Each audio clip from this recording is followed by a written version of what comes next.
Guys, क्या आपने कभी सोचा है कि एक भूखी लोमड़ी रोटी पाने के लिए किस हद तक जा सकती है? तो दोस्तों, स्वागत है आपका मेरे चैनल किडो मोशन में। आज की कहानी है एक ऐसी चालाक लोमड़ी की जो रोटी पाने के लिए कुछ भी कर सकती है। गाइस, अगर स्टोरी अच्छी लगे तो एक लाइक कर देना और ऐसी और अच्छी अच्छी स्टोरीज और मोटिवेशन के लिए मेरे चैनल को सब्सक्राइब कर लेना।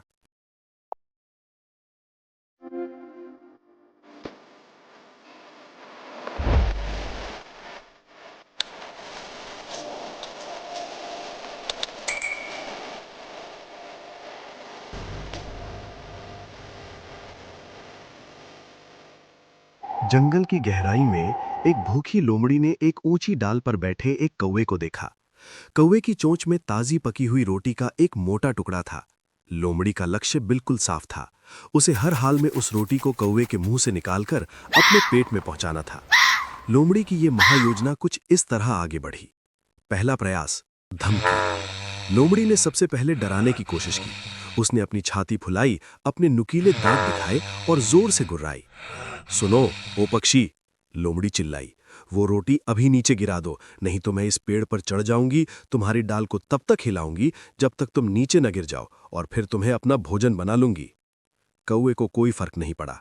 ये जानते हुए कि लोमड़ियां पेड़ पर चढ़ने में बहुत खराब होती हैं, वो पक्षी बस फुदक कर एक और ऊंची डाल पर चला गया और अपनी चोंच को कसकर बंद रखा। विफल। एक।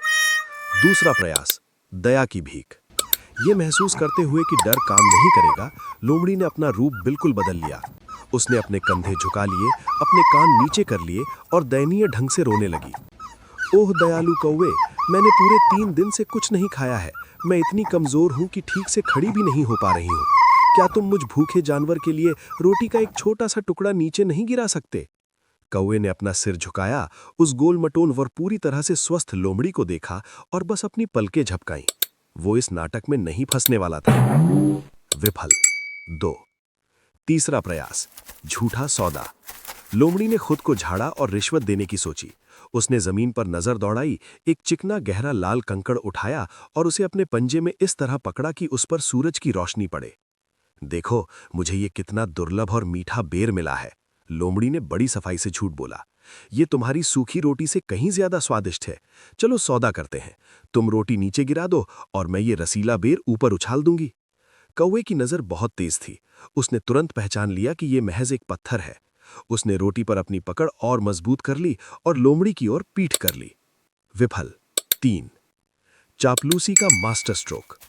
लोमड़ी निराश होकर बैठ गई, लेकिन उसने हार नहीं मानी थी। ताकत, दया और चालाकी सब विफल हो चुके थे। उसे समझ आ गया था कि अब उसे कौवे के अहंकार पर वार करना होगा।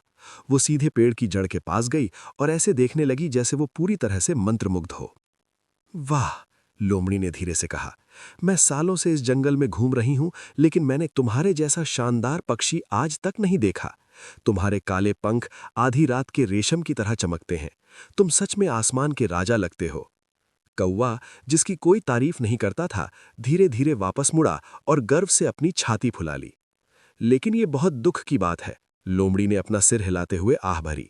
इतनी अद्भुत सुंदरता वाले पक्षी की आवाज भी जरूर कमाल की होगी। काश मैं सिर्फ एक सुर सुन पाती, तो मुझे यकीन हो जाता कि मैं किसी महान हस्ती के सामने खड़ी हूं। लेकिन अफसोस, तुम चुप हो। कौवा अब अपना गर्व नहीं रोक सका। खुद को जंगल का सबसे महान पक्षी साबित करने के लिए बेताब उसने अपना सिर पीछे किया। काव काव काव। इनाम।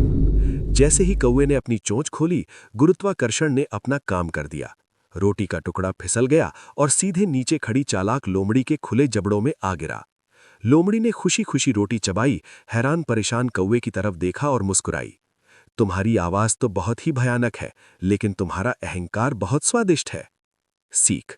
चापलूसी घमंड के खिलाफ सबसे बड़ा हथियार है और लगातार कोशिश करने से अंततः सफलता मिलती है।